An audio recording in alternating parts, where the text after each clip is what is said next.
Lisa Schnebly Heidinger is celebrating Arizona with lots of interesting people, so you'll hear wonderful voices with new stories.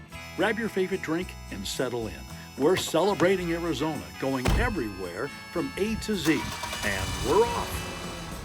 Welcome, everyone, to Celebrating Arizona, and welcome, Bob Booker. I am so delighted to have you here. Well, happy to be here. Happy to be with you today. Wonderful. Now, I'm trying to remember when we met. I Well, know that you spoke to Flynn Brown. your daughter, of course, was an intern of mine at the Arts Commission I and forgot was that. brilliant. One of the best interns I've ever had. Uh, I can't Seriously. I can't remember the big project we did, but it Was it was Centennial? I we met on the Centennial Committee.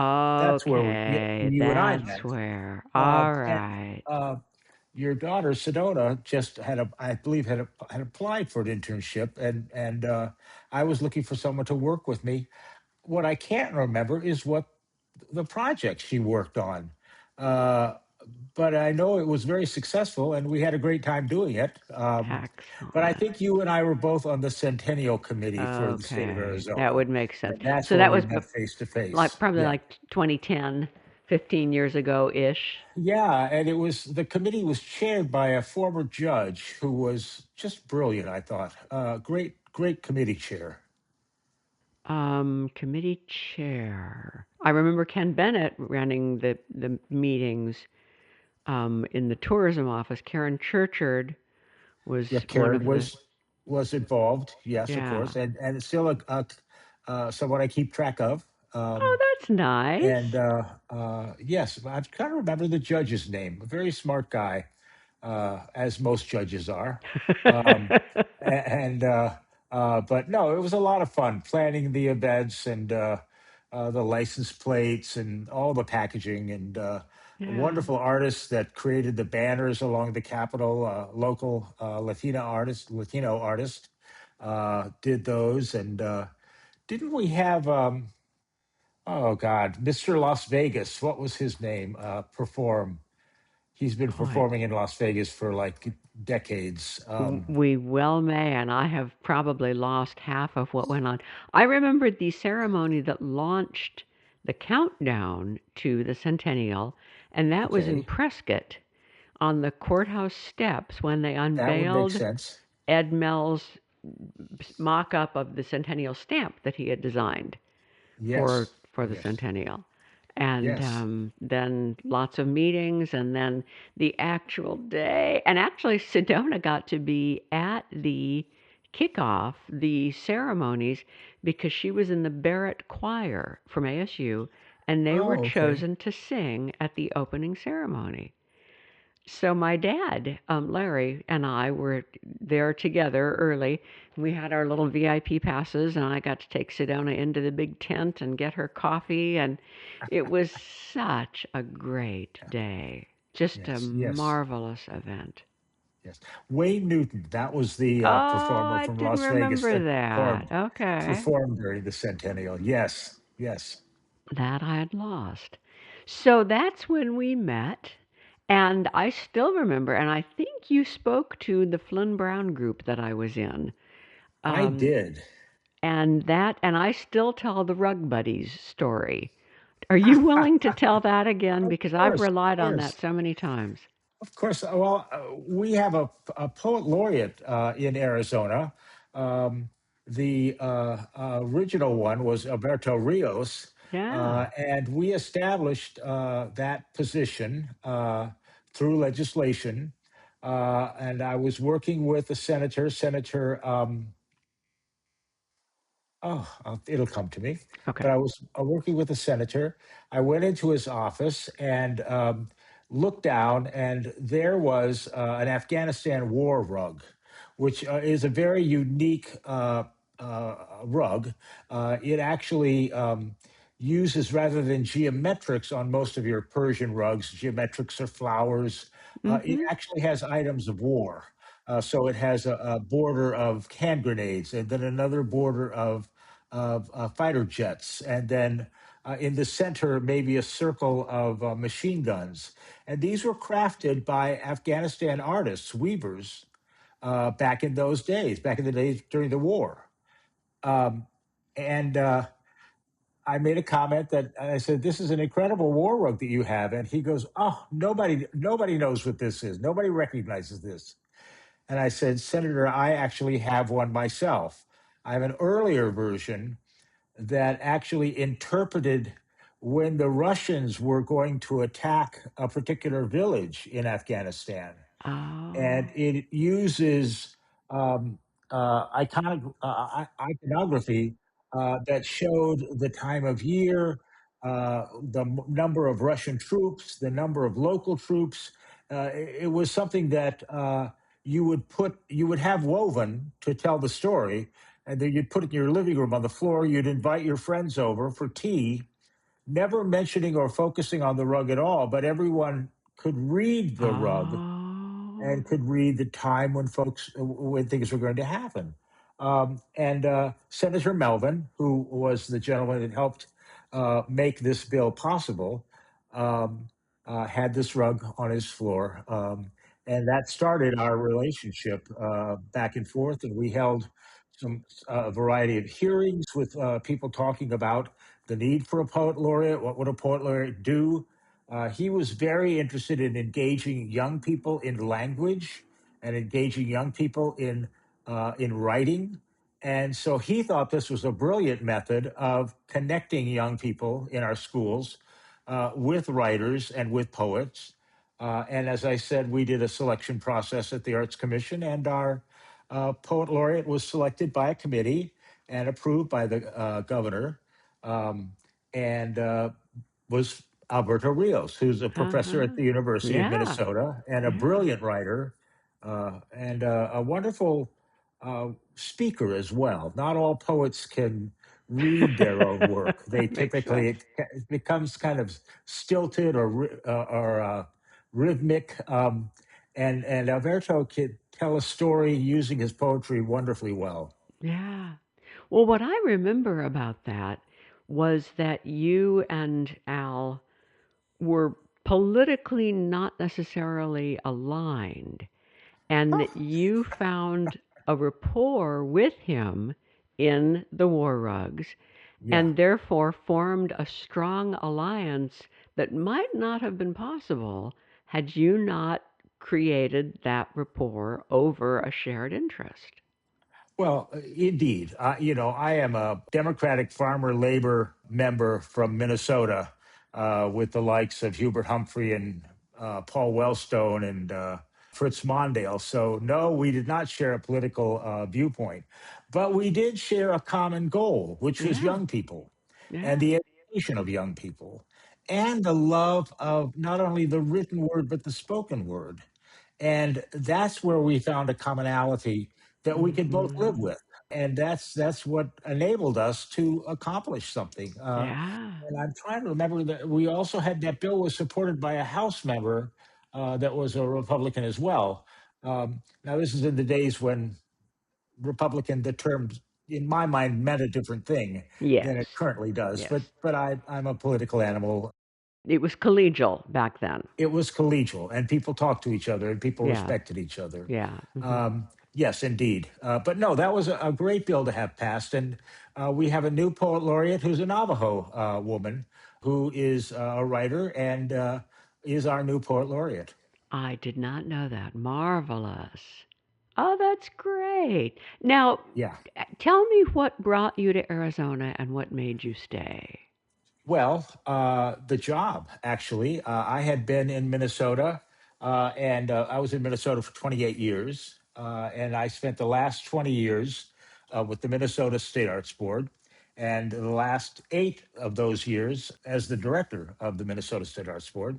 A great job. I love Minneapolis. I love Minnesota.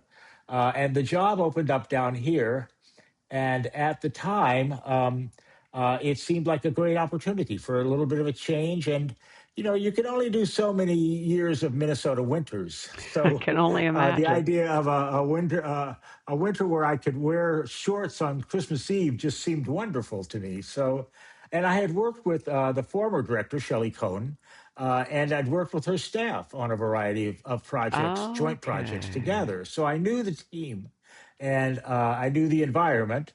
And Shelley had built an incredible organization over the years. And so I threw my hat in the ring, and darned if they didn't hire me. So I was able to serve the Arts Commission here for 12 years and really enjoyed every one of them. I mean, it was being a director of a state arts agency is one of the best jobs in the country. My father was a little concerned um, when I was trying to get the directorship of the job in Minnesota. He goes, "Now, Bob, how many state arts agencies are there?" And I said, "Well, Dad, if you count the territories, there's 56." And he goes, "And so you want a job where there are only 56 openings in the country?" And I said, "Yeah." And he goes, "Don't you think you should look at Oh. something maybe a little broader, a little more expansive?" And I Oh. said, "No, Dad, I want this job really bad." And so, darn if I didn't get that job as promotion as becoming the executive director. Sadly, my dad had passed before I got Oh, the shoot. second one of those jobs Oh, here in okay. Okay. Arizona. I think it would have made him flip. Yes, that's what actually brought me down here.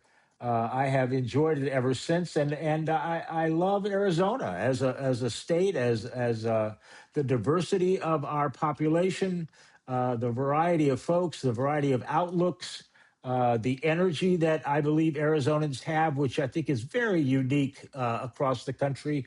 Arizonans, I think, by and large, support independence, support the individual dream, Yes. definitely support culture, because look at the long history of culture in Navajo silver making, in rug Yes. design. Think about the cowboys and their leather work. So we have a long Yeah. tradition of respecting the arts and crafts, I love that and that observation. interested me a lot. I'd not thought about that, but you're so right. And certainly Heard Museum, that got started early. Um, Yes, yes. I and that just was I went to a program over there and learned a bit more about the woman that really started that museum, and which is not unlike museums and symphonies and operas and arts organizations across the country. You have to give credit to the women in communities who put their foot down and interesting. said, "We need an opera house in Minneapolis or St. Paul, rather." Interesting. And or we need to look at this work made by Native Americans and respect it and learn from it.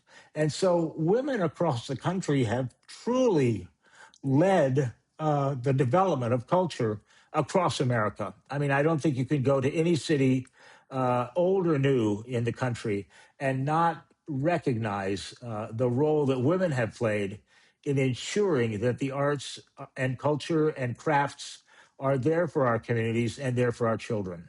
I love that. And yet Thank you, you. a man, are a wonderful supporter and worker and all Well, that other stuff. I had the great privilege of working with one of the original state arts agency directors in the country and the last of those individuals to retire. And that was Oh. a woman by the name of Charlotte Carver. And I was her intern when I was in college in Oh my South Dakota. goodness. And Charlotte was an incredible leader, tough as nails. If you remember the character Maud on TV, Oh yeah. it was a lot like working for Maud. Very strong opinion, very liberal, very inclusive. But if she needed a pack of cigarettes, she would bang on her steel case desk, and I, the intern, would run into her office. She would hold up a pack of Chesterfield King Straights, crush them, and that meant, "Bob, run down to the drugstore and get me a new pack of cigarettes," Isn't that which was, something? under that line, "more duties as assigned," that we all have somewhere in our career Oh, past. That yeah. was that. So I had the opportunity of working with an incredibly strong leader, arts leader in South Dakota, who was indeed a woman. Okay. When I was at the Green Valley News, my first journalism job, Betty Plank was a rare bank manager. Women were not generally bank managers, Yeah. but she was. And I remember her saying, attitude, like rain, comes from above, and that she was responsible for the attitudes of all the Valley National Bank employees. So you had attitude like rain. And then I'm impressed, and I love the synergy of you having been an intern and then Sonota being your intern, but you never would have made her get cigarettes. No, You no, were a no. very different kind I of had quit leader. by the I had quit by the time I moved to Arizona. I honestly, I have to be honest, I still have dreams now and then. One where I walk by an ashtray outside on a street in a town that I don't live in. So I'm obviously on vacation or somewhere, and the little cigarette says, "Hey, pick me up, smoke me," and then I'll look at it, and then it will say, "Nobody knows you're here. Nobody will see Oh this. It's my just you and I." And goodness. it is a recurring dream. And I swear Isn't to God, that other smokers something? must have it as well. But yeah, yeah, I've been, Other former you know, smokers? I am a former smoker. Yeah. Yes, yes. Oh, So yeah, that's pretty. Well, yeah, I still dream that I'm the youngest person in a newsroom. I think our early experiences are what set those yeah. dreams. Uh-huh. And I so my next question is going to be, where in Arizona do you love? But we're going to take a quick break first. Of course. Hang on. Thank you. As podcast partner of AZ250, Celebrating Arizona gets to examine, who are we as a state? Our first governor, George W.P. Hunt, said, Arizona is a land where progress is not an idle dream, but an achievable goal. And it's still true.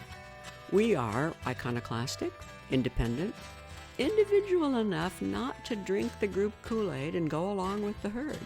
Enough of us still believe in our own autonomy that we can make things happen. As we approach and pass the 250th birthday of the nation, let's remember that each day can include doing something that matters to us. So, Bob Booker with me, and I think, if I remember correctly, you finally got to retire. Is that correct? Yes. So you get Um, to do, I bet you're just as busy, but you're busy doing things you love. Is that true? yes, I retired about 6 years ago. And was replaced by Jamie Dempsey, who was my deputy, a brilliant woman, worked with me during my entire tenure at the Arts Commission. Um, and now there's a new director who's doing a wonderful job, just making sure that the arts are available and accessible to all Arizonans. I think that's the bottom line, is that Marvelous.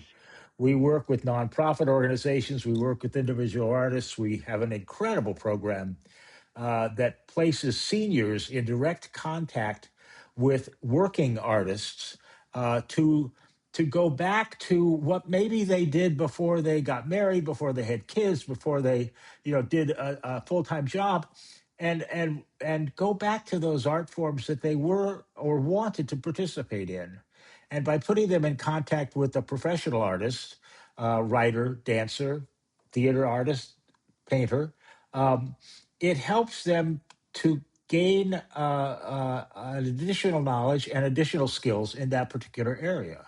And of How course, we also work in marvelous. arts and education, which we know young people that are engaged in the arts do so much better in other classroom areas. Not that they're going to grow up to become an opera singer or grow up to become a great painter, but they learn the discipline that the arts teach us. They learn Absolutely. the teamwork that the arts teach us. And so it makes them better students and better individuals. Yeah. When my kids were little, we were public school people. They both tested into honors, and the honors teacher, it was almost like being in a one-room schoolhouse. They had them half the day their entire grade school career. And Tony Pantera was wonderful, and one of the things he cared about was the arts. He had a grand piano in his classroom that he'd brought from home, Yeah. and every student had to select a poem and read it. I think it was every quarter, maybe more often than that. And he took them to the Scottsdale Museum of Art, which is Sedona credits him with why she is now getting a doctorate in art history. That's Teachers wonderful. Yes. matter, and Yeah. school arts matter. Yeah. And they did Yeah. radio plays, and It does. Boy, it matters. Yeah. I'm so glad that you did that when you were there. So, now that you have a little more free time to range about, where do you like to be in Arizona and what do you like to do in Arizona? Well, I love going to the arts institutions across the state, and I think we talked about my love of the Museum of Northern Arizona, which is an incredible facility, an incredible place. Um, they have one of the most important and impressive storage areas in the country for a I museum. didn't know that. They have a platinum lead platinum building, which houses much of their collection. Of course, we know that museums only have so much space, and they can only put so Sure. much out at a time. Yeah. Um, and so, this is a storage facility that is state of the art. That actually had the blessings of all the tribal communities across Arizona when it opened. Wow, nice. Really acknowledges um, the work of that institution in respect and in preservation.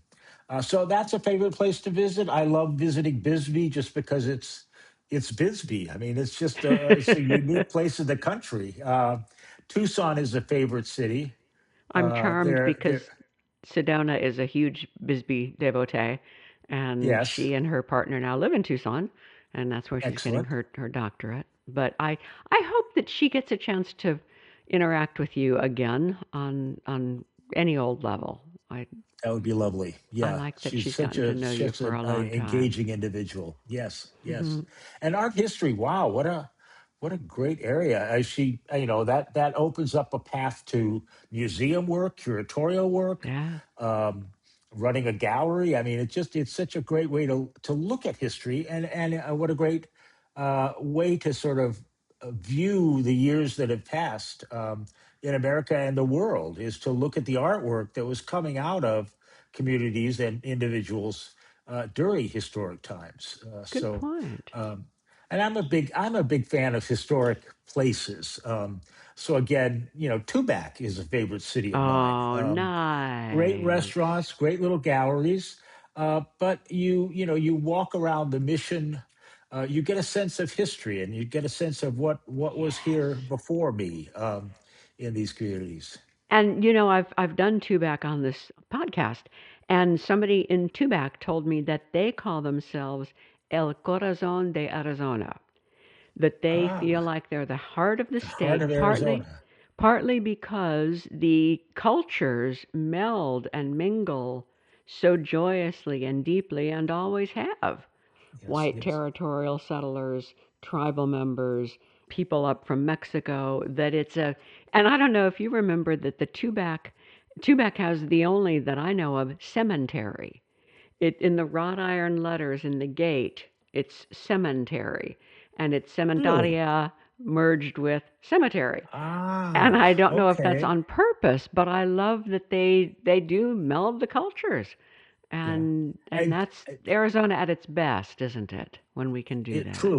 truly is respect for our past, respect for our current times, respect of people. I think Yeah. those are the hallmarks of an environment that you want to live in and that you raise your kids in. Not to mention that Tubac has this incredible little spice store right in Tumacácori, which is like one stop down the interstate, Yeah, yeah. and there are ladies there that make what I think is some of the best green sauce that you can ever buy in a bottle. Now see, And this they is why make people should incredible talk. chili sauces as well. That is I did all not homemade know right this. here in Arizona. Had no And idea. so you go there, yeah, you walk in the door and the smell of roasting chilies and just it fills the air. It's an incredible little spot Oh, to stop see at. this. I'm so glad you're on because I've never known about that, and now everybody who listens to Celebrating Arizona gets to know One about it as stop south well. of one stop south of Tubac, and it's right there. Terrific. It's a little hidden gem of Arizona. Yeah. That's a great mission. And the big Wisdom Chicken outside Wisdom's Cafe down in Tumacacori. Mhm. I don't know if you Yes, remember yes, that, but another yeah. great landmark. Yeah, yeah. Arizona is made for road trips. I mean, we are a state where you could spend the morning skiing in Flagstaff and spend the afternoon in a swimming pool in Phoenix. So we Very are true. blessed with diversity in so many ways, but one is just our environment and the built and natural landscape. So true. And when Sedona and I got to go to Europe finally, well, she was young, I was not, but I was struck by great section of Europe that all looked like each other because it all kind of grew at about the same time, and little towns with narrow streets and the houses above the buildings on the main streets. And I would think about Max Ernst and the artists who came to this country and to Arizona and Yes. couldn't get over exactly what you're talking about. Red rocks near the spare beauty of the reservation, near the canyon, near the peaks, and then Yeah. southern Arizona with the gorgeous now vineyard land and the rolling hills and the cooler temperatures. And there are so many types of beauty and culture and differences in our state.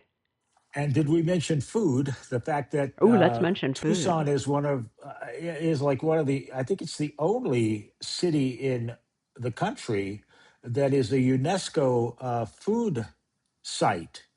They have that designation by UNESCO as being a gastronomic food site. So, and again, and I kind of live on my stomach. So if I can travel somewhere and find a new restaurant or a new dish to try, I am all for that. And so my words to anybody that's outside of Arizona: come here and have lunch. Oh, that's wonderful. Well, see, I never knew that, and the fact that you did is I didn't think I could have liked you more, but I think I do. Well, thank you. Well, they have that wonderful long-standing festival called Tucson Meet Yourself, which is not Mhm. only a festival of performing arts and visual arts, but a festival of food. And I think the joke was Ah. many people called it for years Tucson Eat Yourself because it was all about eating. It was all about, going from one food booth to another one and trying eight cuisines in a couple of hours. So yeah, I think Arizona lives on its stomach in a lot of ways. Yes, And we like our visitors to come and do that for any period of time. you got it. Because Yes, yeah, yes, we love our tourism. We love people who come and imbibe and experience and then take something back, we hope, from yeah, wherever. yeah. When you were talking about independence, I have long said, because my great grandparents settled here, he named Sedona for her.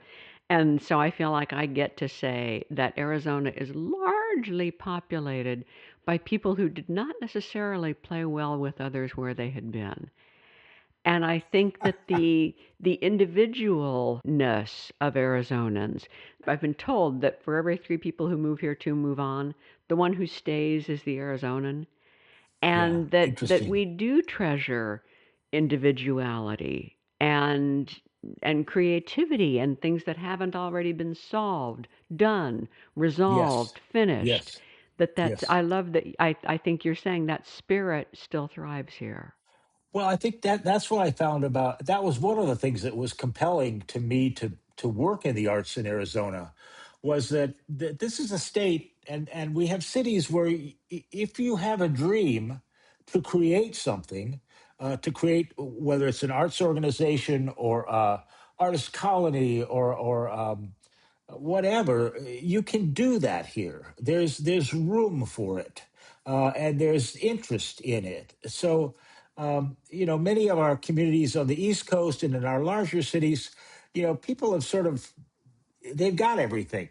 They've People, already it's done all it, set. whatever it is. And there may not be room for a new kid on the block. In Arizona, we have made room for the new kids and have given them permission and inspiration to create new things, to create new arts organizations, to create a new place for individuals that want to know about the heritage of our state and want to participate. So things, Arizona, what, we're 113 years old? I'm not sure what That's the right. exact number is. Yeah, 112. So we'll be, well, this 112. year we're 114, aren't we? Yeah. Because So yeah, we are a place that's still growing. We are a state that's still learning a and still relative testing out teenager, theories. Yeah. as states go. Yeah. Yeah. Oh, that's Yeah. so much fun. Yeah. Well, I would like you to come back because there are so many things we have not yet talked about. And I hope you would be willing to. And by the way, Happy to. for people who, I assume that if they listen to the podcast, they've seen the collection of Arizona mugs, because every episode is decorated with its mug. And so, yes, Museum of Northern Arizona, the bright red and white and black of the Navajo rug. And I'm so glad that that's your show, your mug, because that's perfect. Thank you. Thank you, Lisa. And it's been wonderful just hanging out with you today and talking. Thank you so much. And you know what? I want to have a meal with you at Lawns at the Hermosa.